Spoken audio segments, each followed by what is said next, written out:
रमज़ान का मुबारक महीना था। घर में रूहानी सुकून और खुशियों का माहौल था। एक दिन हानिया ने मूसा से कहा, क्यों ना हम इस रमदान में कुछ खास करें? मूसा ने पूछा। क्या करें? हानिया बोली, हम खुद बड़ी सी देग में बिरयानी बनाएं और गरीब बच्चों में तकसीम करें। मूसा की आंखें खुशी से चमक उठीं। दोनों ने अम्मी से इजाज़त ली।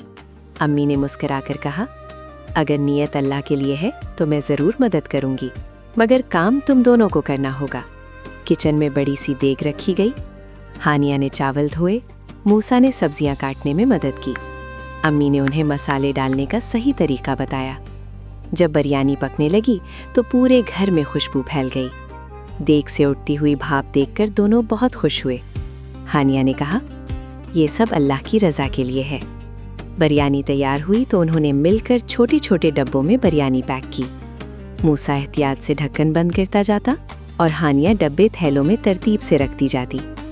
इफ्तार से पहले वो दोनों अपने अब्बू के साथ गलियों में निकले। जहाँ जहाँ गरीब बच्चे नजर आए वो प्यार से उन्हें बिरयानी के डब्बे देते गए।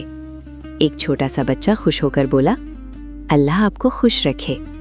ये सुनकर हानिया और मूसा के दिल खुशी और सुकून से भर गए। घर वापस आकर उन्होंने हाथ उठाकर दुआ की, या अल्लाह, हमारी ये छोटी सी कोशिश कबूल फरमा और हमें हमेशा दूसरों की मदद करने वाला बना दे। उस दिन उन्होंने सीखा कि रमज़ान सिर्फ इबादत का नहीं बल्कि खिदमत और मोहब्बत का भी महीना है।